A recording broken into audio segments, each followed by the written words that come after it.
Привет всем! Welcome to this new build of the legendary IS-2. Now, I'm not building the ultra cool Tamiya kit. I am building one of the cheapest tank model kits I could find. This kit was about $5. It's an old legacy Zvezda kit. Is it any good? Is it buildable? There's a lot of people just say this is absolute utter junk.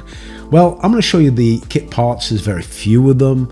There's a few flaws with this kit. Can we bring this up to standard? The first thing I noticed, the tracks. The tracks are terrible. The construction is going to be a bit of a mixed bag on this one. There are some great features actually on this kit. If you have a look at the weld beads that they've done, they have molded them very, very realistically. They've done quite a good job at creating texture as well on the cast parts. Now, in order to sort of make something of this, I've invested a little bit of money. I bought tracks and I bought also a photo etch kit set, and even I got some resin couplers and some aluminium baking tins. What are they for? Well, we're going to do some improvements on this kit. As an experiment, I wanted to see how cheaply I could bring this kit up to a reasonable standard. I'm not looking for miracles here. And I'm not really even trying to prove anything. I'm just wanted to see if it could be done. So starting off with the basic kit, there's very, very few parts that make up the lower hull, but there are big deficiencies. One of them is the lack of sponsons. If you actually look underneath the tank, it is like a see-through thing.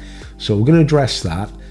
And building it, there's a little bit of warpage on the hull sides, but it's nothing massive. It can all be sorted out.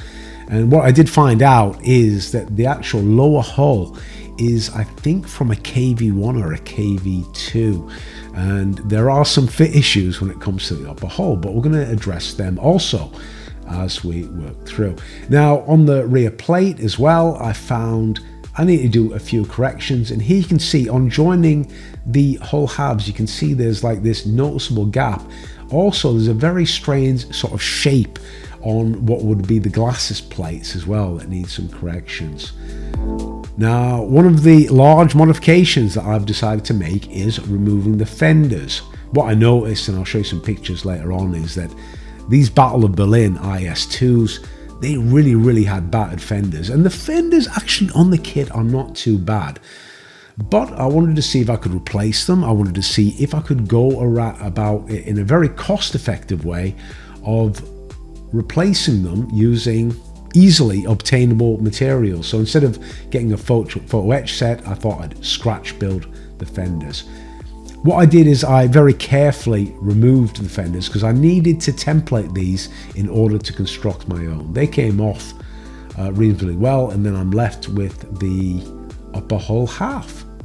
And there's just a few little bits of cleanup that I need to do in order to get the sort of hull together and get the basic shape of them together. I was able to glue on the upper and lower hull, and you're going to see here this really big gap here. This is because it's sort of strange. It isn't made for this kit. It wasn't a tailor-made kit. So what I wanted to do is make some sponsons. So I measured the appropriate width that I needed, and you know, just using some plastic card, I'm going to make a shape to fit within the area of the upper hull, so I can have sponsons. Really easy, straightforward stuff, and you know, anybody can do this. I think it's quite necessary as well. It looks kind of weird if you have a tank that's sort of see-through. There you can see I've glued in this plastic sheet here, and in order to get this shape here, the front, all I had to do really was just sand all the way through until I had a matching contour for the front part of the hull where it sort of bows in a little bit. Now, I did see something was kind of weird at the rear plate, and that needed some correction. And now, in order to correct this join at the front, what I did is I glued in some plastic card and then I very thoroughly cemented these halves together. Now you can see a bit of plastic card that I've used, and I initially used super glue to try and get a good bond there, and just by sanding I was able to correct the front glasses plate. Pretty easy correction, nothing difficult to do. And at this point now I'm tracing out the fenders, I'm templating out the fenders in order to scratch build my own. So I just took measurements, I wanted to see where the supports were, measured everything up. Pretty easy stuff to do.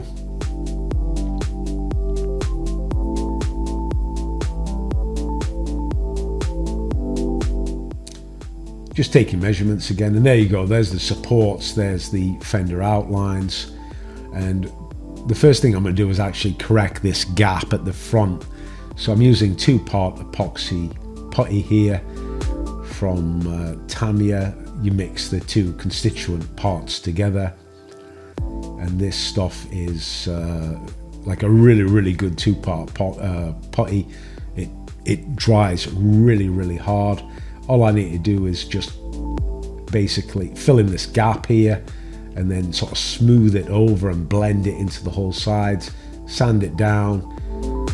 Quite an easy fix, nothing difficult to do whatsoever. And here we are. This is how I decided to make the fenders using this aluminium foil. I want to try and find the thickest foil I could get, and I found out that a disposable baking tray would have the thickest foil, but even that is really too flimsy. So I decided to go on a bit of an experiment here, and what I decided to do is basically glue 2 pieces of aluminium foil together in order to have a laminated structure that would give me the necessary thickness and strength that the fenders would hold their own weight. Now, thinking back on this, it would have been a lot easier if I just bought some brass stock or something like that, but obviously this was really cheap, and I just wanted to see if it would work. And what I've done, I'm just transferring the measurements over to the foil and just simply cut it out using some scissors. And this is the key to it, really. In order to form these fenders, I had to use my Piranha bending tool that comes out of the box once in a blue moon. I was able to form up the very simple structure of these fenders. Obviously the rearmost section is just a very simple rectangular shape, and I had to add some details using some plastic stock, and these get super glued to the side of the hull. Really simple stuff. I was surprised how well this worked, actually. I was very dubious when I was doing it, but would I do it again? Probably not. I think I would much prefer to have either photo etch fenders or something like that. Now it's a case of installing the suspension. And this is where things went a little bit pear-shaped. These are resin tracks, and they were meant to be link snap together track links, and this just simply didn't work out. The main problem is that these were really poorly cast, and I had so many of these links that you can see that were just absolutely unusable, because where they were meant to click together, they were just entirely blocked. So these, I really just cannot recommend them. They were really terrible. I managed somehow to squabble to get them together, and it did work out in the end.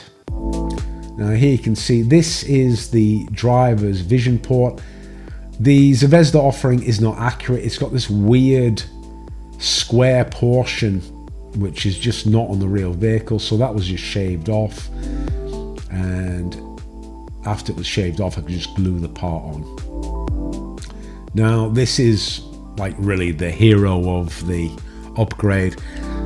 using some photo etch details really brings this kit up a few notches. There's not really that much detail on these IS-2s. They're really quite simple vehicles, but what was provided really adds a lot of detail to this kit, mainly the fuel drum holders. These were photo etch. I had to drill into the side of the hull in order to get quite a good bond, and these get fixed into place. And also, of course, those grills as well, the engine grills. Now the fuel drums that are provided, they need some modification. They needed all the details removed in order to use them with this photo etch set. And also inside this photo etch set, there's the missing Pioneer tools, mainly the saw and also the support for the shovel, and I just sourced my own shovel. So here the supplied fuel drums, you need to shave off the strap that's molded on. Just smooth it down with some liquid cement. Add these handles,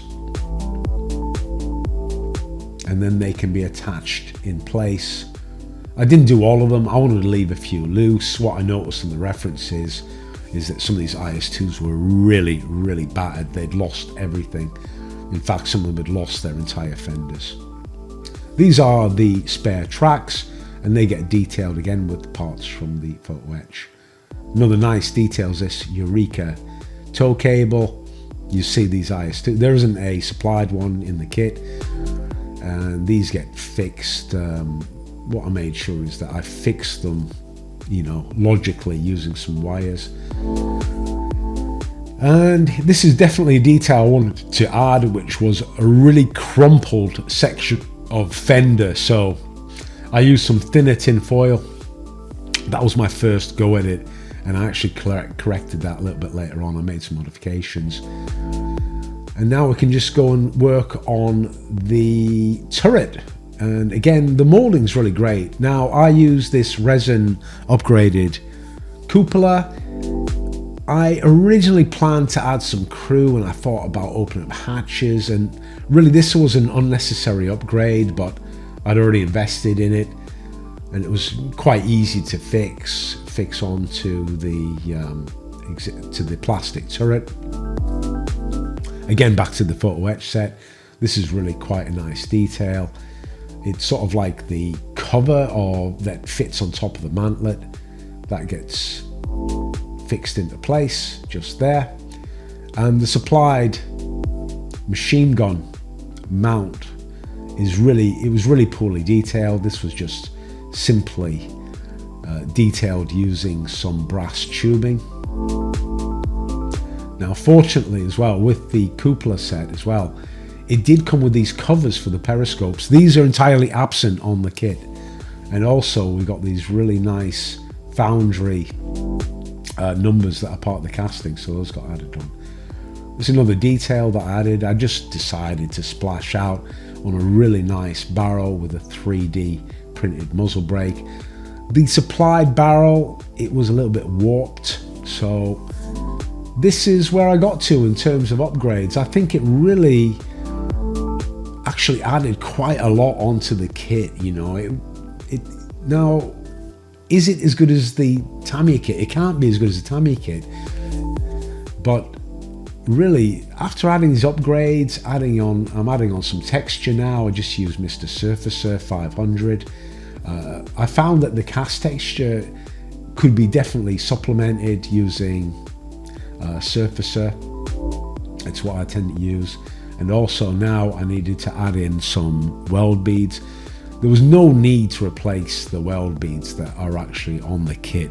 They are really well done. They're better than a lot of modern kits, but certainly here where the cupola joins on, you would need to add a weld bead. And also, as I mentioned, this was not correct, the way that Zvezda portrayed this visor screen, so you add a weld bead around that vision port.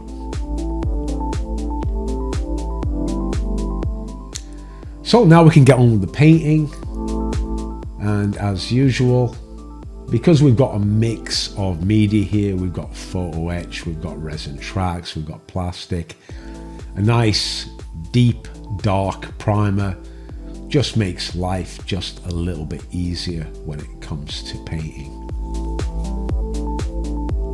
And of course it's really satisfying once you get this stage and you can sort of see how things are. Now I'm using a color modulation set from Mr. Hobby here, the 4BO variant, and it tells you steps on how you're meant to approach this. It suggests starting off with spraying what would be a shadow, but well, I'll just tell you how I did it. I did try and follow the instructions, but this base color is the closest you're going to get to like what would be a normal 4BO shade, and it's really quite a good color actually out of the jar. But now we're applying 2 shades of highlights. The idea here is we don't want, even though it's a monotone vehicle, we do not want it to be monotone. Usually with the models, we're looking for different shades, and this is one way of adding gradients and color variations and tones. So using different shades of the 4BO is one way of doing it. Now, what I found was, instead of following the instructions, to apply the shadow shade last, because basically it entirely been obscured by all the other paints. So I just went back and added in some of the shadow,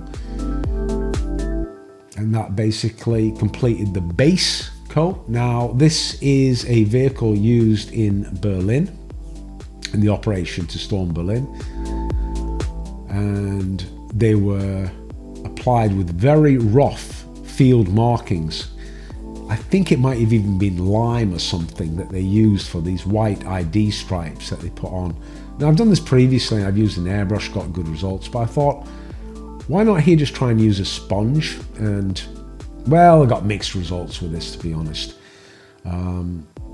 It was quite easy to do, and I got like a rough sort of appearance, but in some ways it was a little bit too crude. In some areas it didn't cover that well. So maybe I'd do it a little bit differently. Now this is a very, it's unusual nickname, Bojowa Podruga. It's like military girlfriend.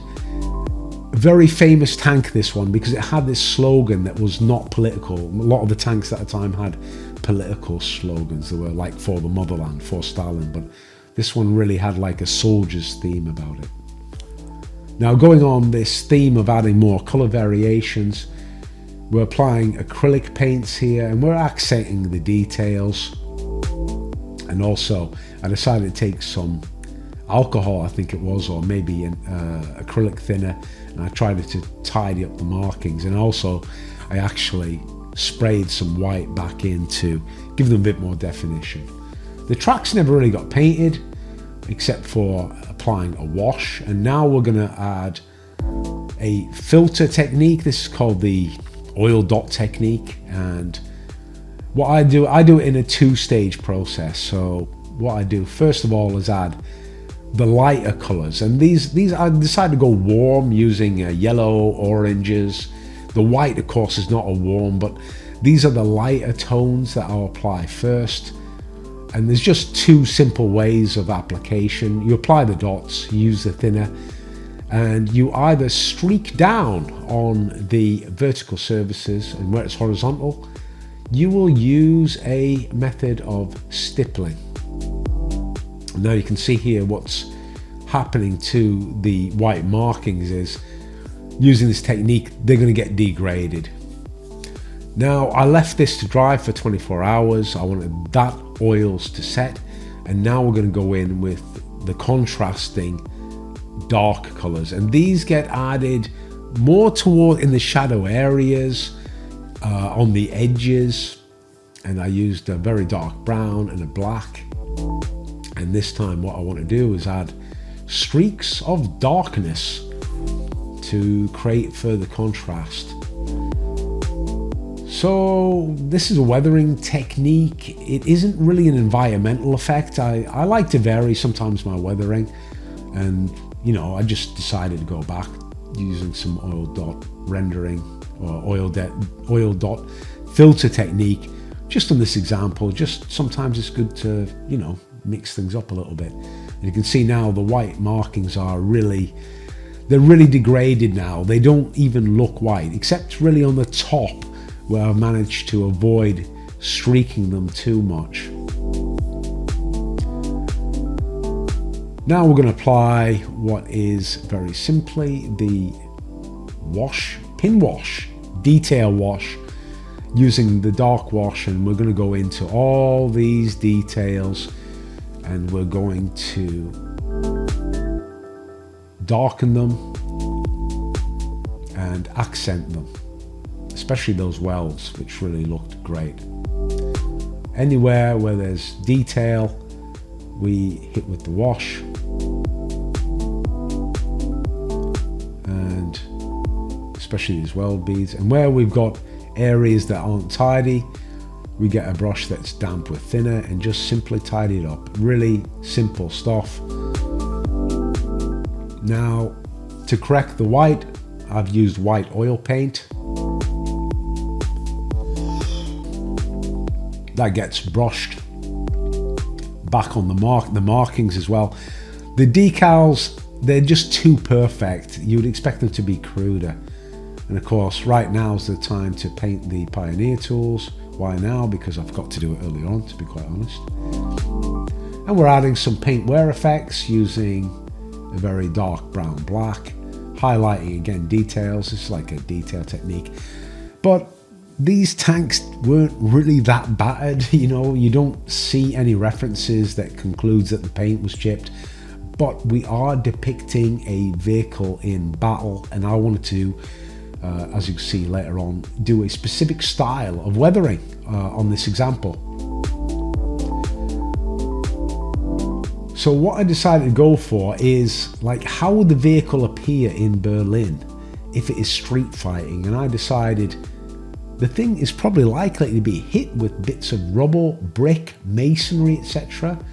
So I added in some of these bricks, and then using some sifted sand and some grit as well, I decided to pile it up on areas on the tank.